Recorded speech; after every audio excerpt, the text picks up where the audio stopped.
Hello learners, in this unit on functional forms of architecture, the focus of this video will be with the following objectives. First, we will focus on the growth and evolution of architecture, and we will try to understand the functional aspects of various monuments which are traceable from ancient times.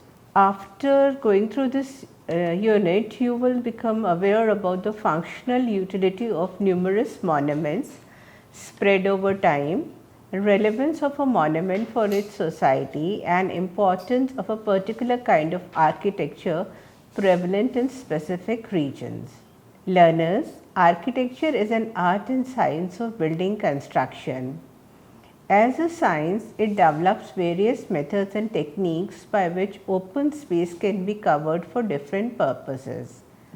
It is a science which deals with space. Architecture is also conditioned by the available building material because it is the kind of building material that determines the durability of the building and the cost factor. The other aspect of architecture is the fine arts involved. Building activity to a great extent is influenced by the aesthetics of the region also. An important factor in any architectural activity is its utility. It is this feature which determines the use. The purpose also plays a crucial role in the determination of a particular kind of style for a building. In the previous units, we have discussed in detail about the art and science of architectural activity. In this video, we shall make an endeavor to understand the architectural activity through its utility. It should be kept in mind that while identifying a particular building, that it can be classified in different categories, as a building can perform one or more than one function.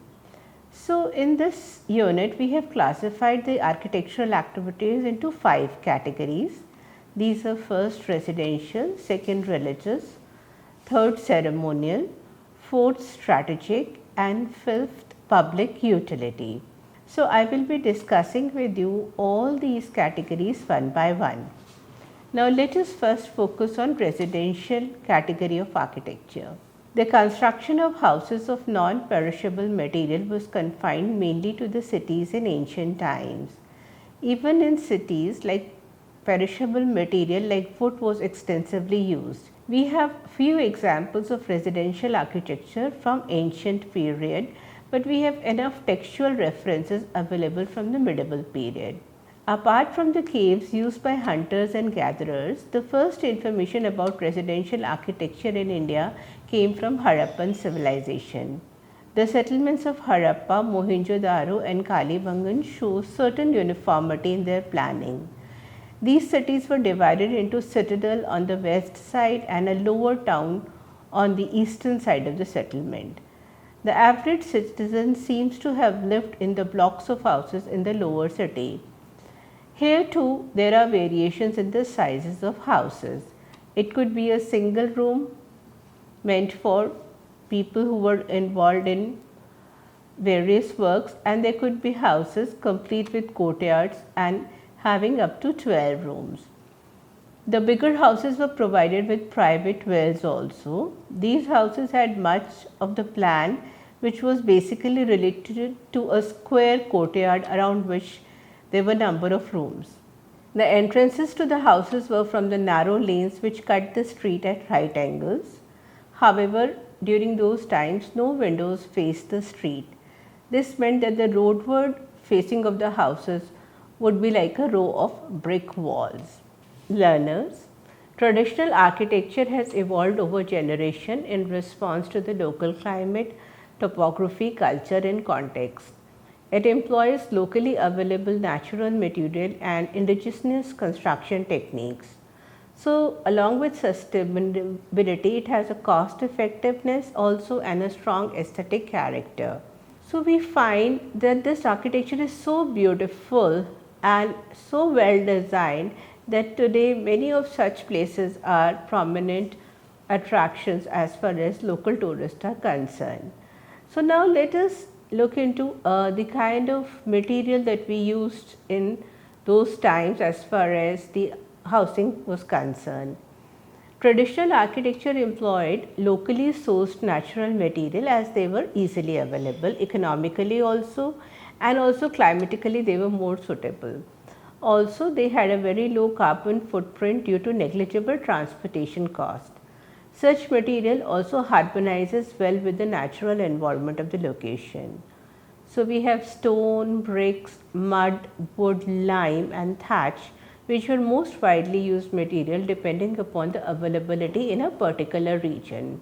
Since time immemorial, how homes have been used basically for number of activities which were related to social in nature. In the construction technique, we use stones for building walls, roofs and floors. Stone is strong and durable. In addition to being available in a wide range of appealing colors, grains and textures, it was advisable to use stones especially in the hilly regions of Himachal, sandstone in Rajasthan, and according to the nature of the soil, different types of soil stones were selected. Mud and bricks have been used in buildings since ancient time. Mud is one of the most eco-friendly material available for building. Sun-dried bricks also fall in the same category.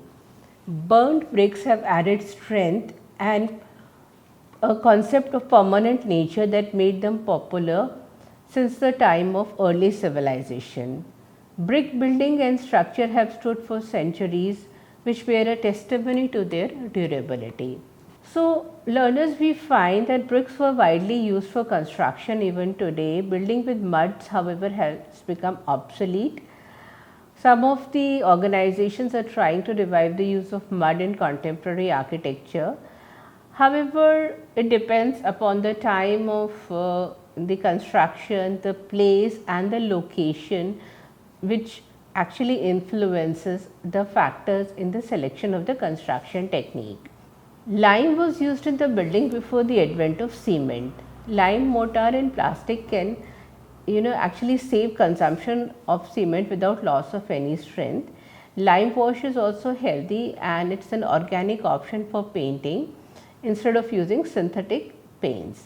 So, we find a wide kind of variations. For example, in northeastern states of India, bamboo has been used for making traditional houses, whereas bamboo is lightweight, but it is suitable for a region because the region may experience frequent earthquakes. Bamboo has lot of potential as it is a grass that grows up very quickly and possesses amazing strength and flexibility. Learners, we have enough evidences from the past that wood was used mainly for doors and windows and in some regions for building the structure. Even today at home we use wood as it contributes to the overall beautification of the house. However, with the new technologies that are coming up and the problems related to deforestation, lot of new variations are coming up so that we can come up with the construction style which is eco-friendly. Now let us go back to the traditional Indian home layout. Internal courtyard was an integral part of the layout. It provided ample natural light and ventilation to the home interiors. Known as Angan in Hindi, Verra in Punjabi, it is a space where a lot of family activities took place in complete privacy. In many homes, the courtyard was flanked by corridors and verandas from which the various rooms could be accessed. These places also provided shade and kept the house out of rain. Some homes had more than one courtyard. The courtyard played a very important role in maintaining thermal comfort and natural ventilation in the interiors. It functioned as a connecting thermostat, protecting the house from the extremes of temperature. Dust storms would pass over the residence with little impact, and it also helped to create a pleasant environment by bringing nature into the home. Another important part of the residential architecture is the jalis or the screen that is widely used in traditional architecture for ventilation, light, shade and privacy. These scenes let in the cool breeze but kept out the harsh sun and the dust. They form interesting patterns with light and shadow. The Hawa Mahal in Jaipur was built for women of the royal family to see the activities of the street below, especially ceremonial processions, in complete privacy and comfort. The entire facade is made up of intricate jali work with reference to sandstone.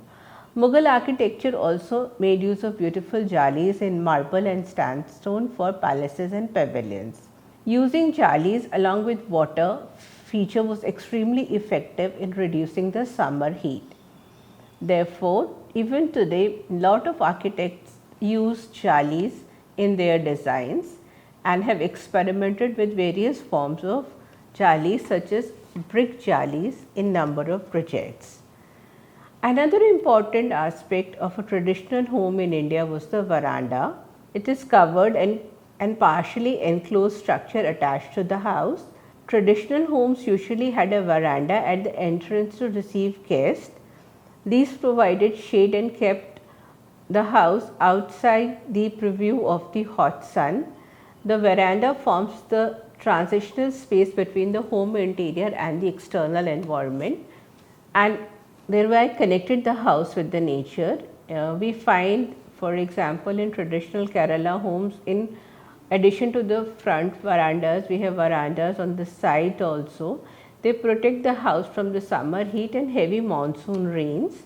Verandas next to courtyard provided cool and shaded space for various family activities and social interaction. The roof of the veranda was supported by a series of columns that were beautifully carved in wood or sandstone. Therefore, experiencing some activity or performing social activities at the veranda provided a pleasant experience. Another important local term that is used in residential architecture is known as chhajjas. They are projections over window and door openings to protect them from sun and rain.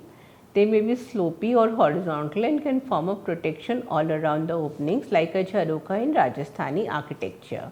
Due to the shade provided by the chhajjas on the opening, they contribute to the reduction of heat entering the interior of the house.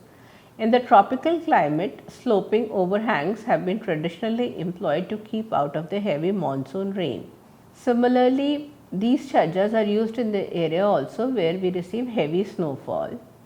Chhajjas provide shade and protection from rain. Sometimes separate chhajja was not required and the cave of the sloping roof provided the protection of opening below it. So, it is again an architectural element that added a lot of interest to the exteriors with the projections and the shadows they cast. In case of Rajasthan, it is Jaisalmer, which is known for its architecture in yellow sandstone with jharokas and jalis as the main architectural element. Another important part of residential architecture is arches. Arches are beautifully designed features that are rarely used in today's home. Arches lend a lovely charm due to their soft curves that provide a welcome change from the straight lines and right angles. Arches also offer the advantage of being structurally stable due to their form. So, they were constructed and were used over doors and window openings also. They could be made in brick or stone, therefore saving the amount of concrete that is used, and they really looked appealing in corridors and verandas. Along with this, one interesting feature of residential architecture is sloping roofs. Sloping roofs have been employed in areas receiving heavy rainfall and snowfall. They are basically mostly found in southern states where we experience heavy monsoon rains. They were usually covered with terracotta tiles, and the elegant Bangalore tiles are most famous in this context. In the mountain of northern India, sloping roofs are made up of stone tiles like slate. These natural tiles and the sloping roof added to the aesthetic appeal of the home. The sloping roof had an elaborate supporting structure, and at times we find that it helped in getting better light inside the home. Along with this, we had built-in furniture that was used while constructing the house. In Kerala homes, we have built-in seating in front verandas.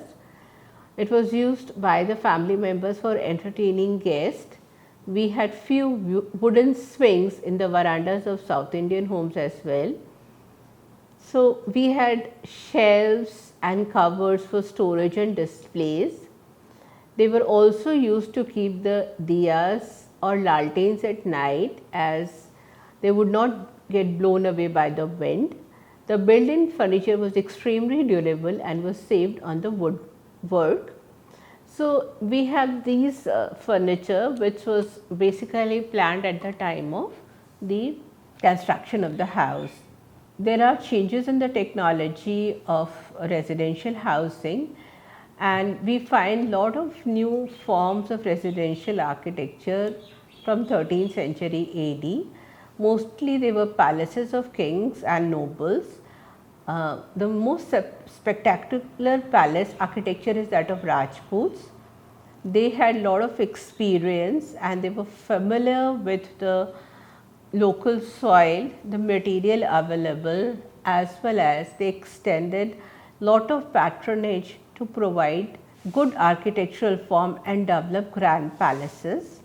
Apart from these palaces of rulers, there was an elaborate description of private houses or havelis of the rich, which we find in terms of the Rajasthani architecture. However, you find them in many places, for example, in Jaipur, as Jaisalmer, Jodhpur. The early surviving mansion of Jaisalmer, the ground floor has no more than a heavy panel door, and an upper one with broad balconies carried an elaborate bracket between the two screens with some sort of a terrace above. The characteristic feature is extremely fine jali work in gold colored sandstone, and sandstone was used with timber so that the overall atmosphere can be preserved. Now, let me discuss some more aspects of these havelis. First of all, we had the socio-cultural aspect, where the chowk or the courtyard served as a center of ceremonies and rituals.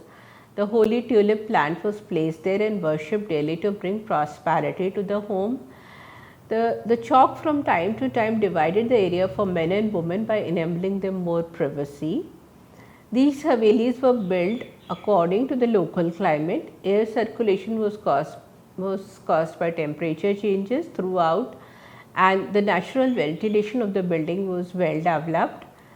The use of the house was basically by the women who performed a lot of jobs related to household activities, and the material that was used was baked bricks, sandstone, marble, wood and granite, and they were decorated with paints according to the local culture and traditions. So, all these elements come together give us a sense of rule and security. The architectural design of Haveli construction has evolved in response to climate, lifestyle and availability of material. In hot climate, the building was having more water storage as well as air circulation, and we had high walls around them for protection. Many of the havelis that are found in the northern India are influenced by Rajasthani architecture. They usually contain a yard, often with a centralized place. The old towns of Agra, Lucknow and Delhi, Lahore, Multan and Hyderabad also have many examples of architectural havelis.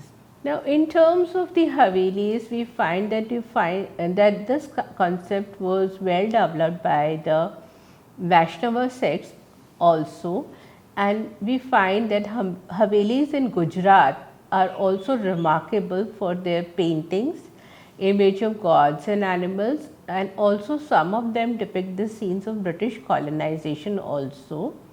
These havelis were used by large individual dwellings who had huge family, and between 1830 to 1930 the marble buildings came up in a big way. The marble buildings were painted and were heavily influenced by the Mughal architecture.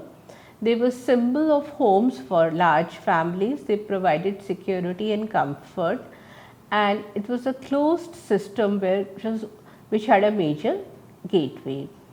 Now, from the tourism point of view, the Havelis in Shekhawati region of Rajasthan are still popular for cultural tourism.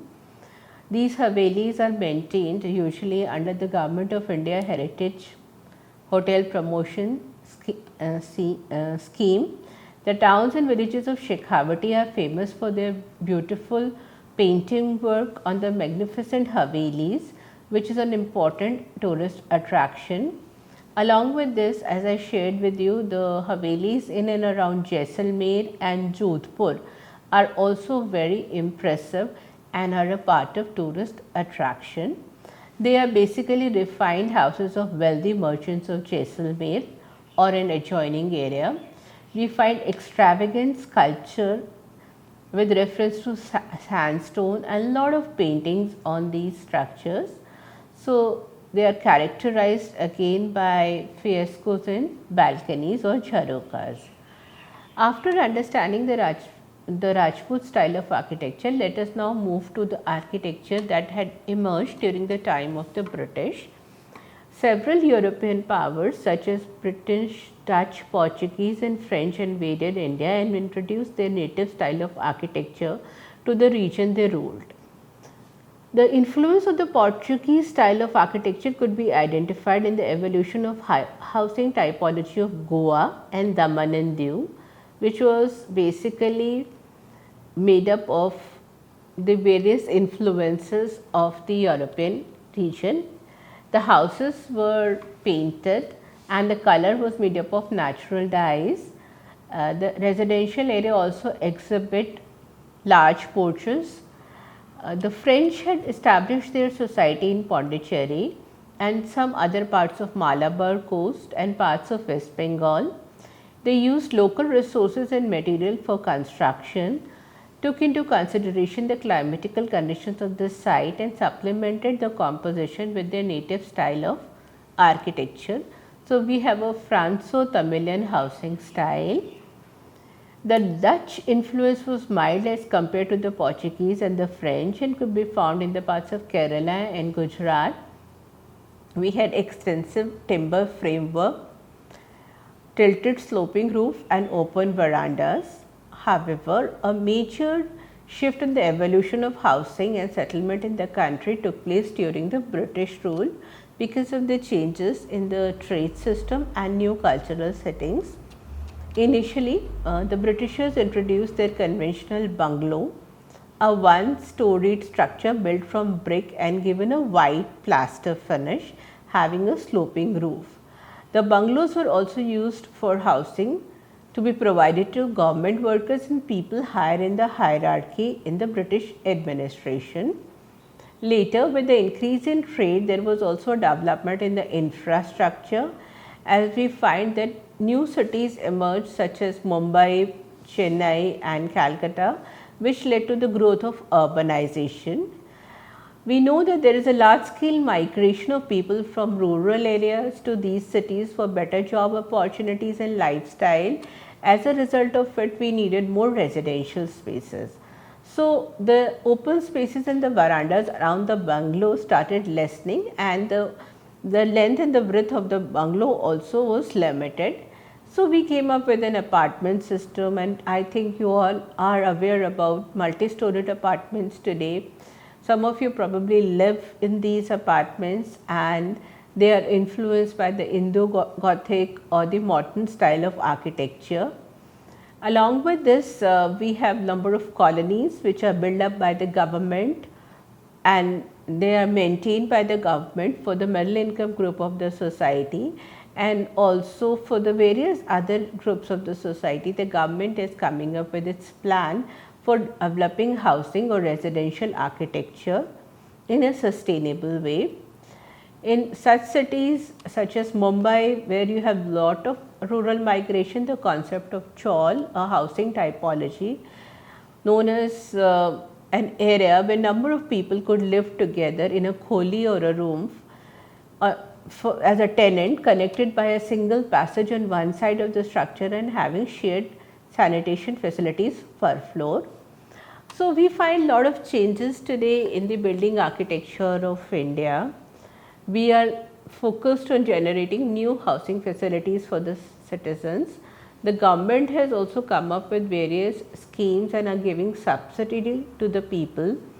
So, the old system of residential architecture is slowly now getting away, and with the advancement of technology and development of industry, we have a new concept of industrial townships which are emerging up. These townships provide facilities for housing of workers of the industry which relate to their hierarchy of work, and they also provide essential facilities such as schools, markets, recreation spaces and gathering areas. So learners, I hope that from this video you have understood that the housing architecture of India, the residential buildings of India have undergone a major change. On the one hand, in the early period, we find more durable housing structure. During the medieval period, we find that the concept of Haveli was very much prominent with its specific features, and during the time of British period, we had the bungalows, which you find them at major hill stations of India. Residential architecture is a form of tourism attraction. Whenever we visit a new city, we would like to visit a place which is associated with famous personalities of that particular region. Many of such havelis or bungalows are also taken over by government and are developed into mini museums, so that the local tourist and the global tourist can visit the destination and experience its cultural diversity. Thank you.